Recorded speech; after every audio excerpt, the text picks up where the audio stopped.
야, 이건 진짜 살면서 이런 상황 진짜 올 수도 있을 것 같아요. 최정아 기자님. 네, 취집을 했으면 시집에 복종을 해야지라는 말이 나왔습니다. 아하. 이 이야기 놀랍게도 시어머니가 아니라 시누이가 한 이야기입니다. 어허. 최근에 의사인 친오빠를 이제 장가를 보낸 한 젊은 여동생이 한 말인데요. 네. 인터넷 커뮤니티에 올린 글을 보면 이분이 제 정말 친한 친구다라고 제가 한번 생각을 해보겠습니다. 네. 네, 저런 말을 할 수도 있겠다라는 생각이 한편으로는 드는데요. 네, 아니 대체 무슨 일이 있었기에 오빠가 장가 갔는데 저런 시누이가 그러니까 여동생이 저런 말을 할까요? 한번 사연 좀 소개해 주세요. 네. 네, 이 여성에게는 일단 아까 말씀드린 대로 의사인 오빠가 한 명 있습니다. 그런데 네. 이 여성의 하소연인즉슨 아하. 오빠가 공부할 땐 가족 모두가 숨을 죽이면서 아무도 움직이지도 못했다. 그러니까 정말 집에서 숨소리도 내지 못했다라고 야. 얘기하고요. 네. 오빠의 눈치만 보면서 수년을 보냈고 또 드디어 전문의가 돼서 부모님이 이제야 호강을 하시겠다라고 생각했다라고 네. 합니다. 근데 여기서 끝이 아니죠. 아하. 이때부터는 말이 조금 더 세지는데요. 네. 아무것도 없는 여자와 결혼을 했다. 결혼할 때 집은 물론 살림까지 우리 부모님이 다 해주셨다. 그야말로 몸만 들어온 셈이다라고 주장을 합니다. 이야, 아니 근데 앞부분에는 이른바 오빠바라기, 오빠만 막 위해서 다 집안 가족들이요. 숨소리도 죽여가면서 뒷바라지 한 거예요. 뭐 그래서 옛날 뭐 아들과 딸 드라마처럼 그렇게 할 수도 있겠구나 했는데 뒤에 느닷없이 즉 올케 얘기가 나와요. 최정아 기자님. 네, 제가 이 사연을 다른 사람이 아니라 저의 일이다라고 네. 한번 제가 빙의를 하고 감당하실 수 있겠습니까? 네, 한번 제가 이 감정에 어떻게든 공감을 해보려고 굉장히 네. 노력을 해봤는데요. 일단 합리적으로 생각을 해봤어요.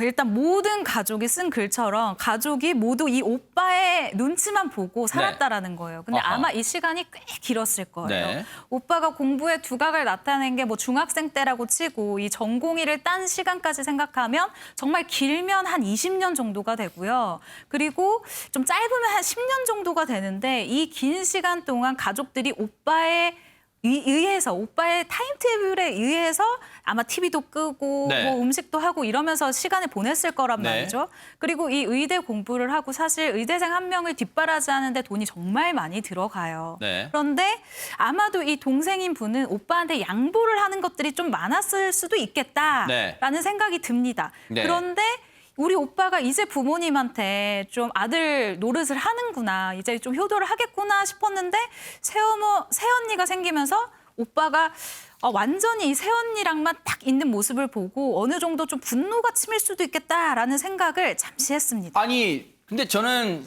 장윤미 변호사님, 저는 네. 개인적으로는 이 사연을 보내신 분의 글에 조금 수긍이 안 가는데 일단 자기 가족들이 오빠로 해서 고생했어요. 뒷바라지 했어요. 그런데 갑자기 장면 전환되면서 올케 얘기가 나오는데 올케 얘기를 어떻게 했냐?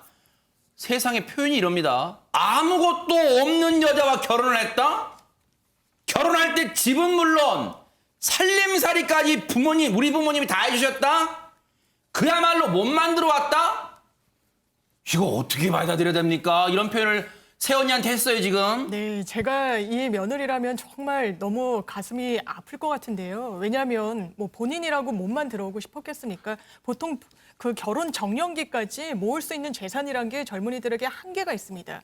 그러니까 혼수라는 건 그야말로 부모님의 전적인 지원을 통해서만 가능한 부분이 확실히 있는데 이런 부분에 대해서 몸만 들어와가지고 우리 오빠를 가져갔다. 뭐 이런 식으로 비하하고 못마땅해 한다면 이 혼인 생활이 얼마나 또 순탄할 수 있겠어요. 이거는 이 새언니한테뿐만 아니라 오빠한테도 사실상 못할 짓이 아닌가 이런 생각이 듭니다. 하지만 신우가 그럴 것 같아요. 최정아 기자님. 아니, 제 말 좀 들어보시라니까요. 그럴 것 같습니다. 이 신우의 글까지 쓴 거 보면 굉장히 억울한 게 많아 보이죠. 실제로 그랬습니다. 이분이 쓴 글을 조금 더 제가 살펴봤는데 네. 좀 셉니다. 새언니는 취집에 성공을 해서 집에서 놀고 먹으면서 자기 엄마랑 쇼핑 다니고 희희덕거리는데 그걸 보고 있는 우리 가족은 속이 터진다라고 이야기를 하고요. 네. 그러면서 결혼을 하면서 일도 그만두고 집에만 있으면서 우리 가족 행사도 챙기지 않는다라면서 굉장히 좀 분노를 표현하고 있습니다. 동생 입장에서는 오빠를 뺏긴 기분일지는 모르겠습니다만 근데 장윤미 변호사님 네. 시청자분들 중에는 뉴스파이터 왜 그래?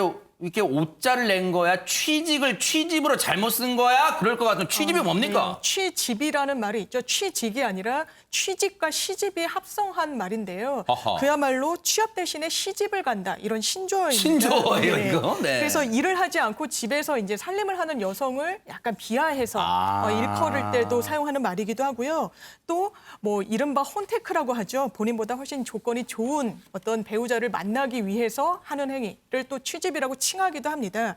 이게 이제 조금 비난조의 어감이 실려 있다 보니까요. 실제로 지난 12월에 한 대학교에서 강의 도중에 여자는 취집만 잘하면 된다. 이런 발언을 했던 아하. 교수분이 이 성차별적 발언이다라는 이유로 해임 조치된 사례도 있습니다. 네.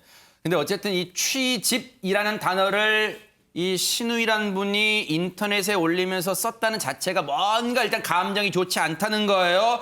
그런데 세상에 이거보다 이 표현보다 더 심한 표현이 있었던 것 같은데요. 최정아 기자님 어떤 표현까지 나왔습니까? 네, 이렇게 이야기를 합니다. 신우이가 아무것도 안 해왔으면 몸으로라도 때워야 하는 것 아니냐라고 이야기를 하면서요. 엄마가 잔소리 좀 했다고 우리 집에 올 생각도 안 한다라면서 또 한 번 분통을 터뜨립니다. 네. 일단은 신우이가 주장대로 올린 글이기 때문에 일단 며느리 입장은 아직은 모르는 상황이에요. 그래서 아직 뭐 단정적으로 말할 수는 없습니다만 일단 이 글을 본 여기까지만 봐도 네티즌들 입장은 뭘까요? 누구 손을 들어줄 것 같아요? 왠지 느낌은 며느리 쪽 그렇죠. 아니시면 근데 신우이 쪽 손을 들어준 분들도 조금은 있어요. 아 그래요? 이런 거죠. 아니 시집 왔으면 어느 정도 시집에 좀 맞춰서 살아야지. 아하. 그리고 와가지고 그냥 자기 하고 싶은 건 다 하고 어허. 이 집에 대해서 아무것도 못 하고라는 분들도 있는데 네. 대부분의 분들은 이 신우이가 좀 너무 나갔다 이렇게 얘기를 합니다. 네. 왜 너무 나갔다고 생각할까요? 결혼 누가 결정했냐? 오빠가 했지. 아하. 오빠가 선택한 사람이면 그 둘이 가족을 이룬 걸 잘 옆에서 격려해주고 축하해줘야지. 아니 오빠한테 말 한마디 못하고 네. 왜 저기 그 올케만 그렇게 들들 볶느냐? 아하. 이게 더 잘못됐다는 거고요. 네. 그리고 맨 마지막 이게 참 쐐기를 박네요. 여기다 글 올려서 무슨 위로를 받고 싶었냐. 굉장히 지금 이 신우이에 대해서 좀 이 누리꾼들은 좀 비판적인 견해가 많습니다. 최진봉 교수님 보시기에는 지금 이 사연을 올린 그러니까 진짜 잘 나가는 오빠를 둔 이 여동생의 이 마음, 진짜 속마음은 뭘까요? 제가 볼 땐 보상 심리인 것 같아요. 보상 심리. 아하. 무슨 말이냐면 온 가족이 얘기하잖아요. 고등학교 때부터 오빠가 성공하길 바래서 뒷바라지 해주고 다 참았다. 그 말은 오빠가 의사가 되면 뭔가 가정을 일으키고 부모님이 호강할 거라고 하는 기대가 있었는데 그 기대를 지금 이제 신우이라고 얘기하죠. 그 들어온 언니가 올케가 네. 그걸 못 해줬다는 거잖아요. 결국은 그런 차원이라고 저는 보이거든요. 그러니까 결국은 뭐냐면 오빠가 결혼하는 것은 그걸 통해서 본인의 가정에 경제적 도움이 될 거라는 기대를 했을 텐데 네. 지금 이제 올케가 들어오신 분은 집에서 생활하시다 보니까 이제 경제적인 활동을 안 하시는 거잖아요. 그게 이제 좋게 보이지 않는 거죠. 결국 오빠가 벌어온 돈을 이제 올케가 쓰면서 자기는 편하게 살지만 부모한테 가야 될 어떤 일정 부분의 돈도 그분이 쓰고 있는 거 아니냐 이런 이제 심리가 있는 것 같아요. 근데 이거는 전혀 저는 그렇게 생각하면 안 된다고 봅니다. 네. 그러니까 신우이가 이렇게 생각하시는 것은 오빠를 어떤 가정에서 경제적으로 중요한 역할을 할 대상으로 생각해서 그렇게 참고 온 가족이 참았으니까 우리 가정을 선신해야 한다 이렇게 얘기하시는 것은 저는 바람직하지 않다고 봐요. 네. 그거는 각자의 삶의 결혼이라고 하는 생활이 이루어지면 그 가정이 중심이 돼야 한다고 저는 보거든요. 물론 네. 시댁이나 부모님에 대해서 봉양할 의무가 분명히 있습니다만 네. 그게 시댁 중심이 되거나 처가 중심이 되면 저는 안 된다고 봐요. 네. 그 남편이든 부인이든 본인들이 가정을 독립적으로 꾸렸으면 그 가정이 우선이 돼야 되고 거기에서 자기들이 할 수 있는 범위 내에서 양쪽을 봉양하는 쪽으로 가는 것이 맞기 때문에 네. 신우의 이런 보상 심리는 잘못된 심리라고 저는 개인적으로 생각합니다. 이 신우이가 실제로 말로써 올케한테 아니 아무것도 없이 왔으면 몸으로 떼어댈 거 아니에요라고 하지는 않았을 수도 있겠습니다만 어쨌든 감정이 좋지는 않을 거란 말이에요. 근데 이렇게 신우이와 올케 갈등 혹시 이혼 사유가 될 수 있을까요, 장윤민 변호사님? 일단 뭐 협의 이혼 같은 경우에는 뭐 사유랄 게 따로 없이 양 당사자가 이제 합의만 이루면 할 수 있는 거고요. 재판상 이혼일 때는 이게 법적으로 이 어떤 원인이 정해져 있습니다. 뭐 부정행위를 했다든지 뭐 악의적인 유기가 있었다든지. 그런데 이제 뭐 신우이의 어떤 부당행위 자체가 뭐 법적으로 이혼 사유로 정해져 있진 않지만 네. 혼인을 유지하기 어려운 중대한 사유가 있는 경우에는 또 재판상 이혼 청구가 가능합니다. 이 말인즉슨 신우이가 이 부부의 사이에 너무 지나치게 간섭을 하고 관여해가지고 갈등이 불거져서 더 이상 결혼 생활을 영위하기가 어렵다면 이 또한 이혼 사유로 충분히 고려할 수 있습니다. 네. 오빠 결혼시킨 게 무슨 이득을 보려는 계산으로 한 건 아닐 거 아니에요. 그러니까 여동생분도 조금 마음을 누그러뜨리시는 게 좋지 않을까 그런 생각도 해봅니다.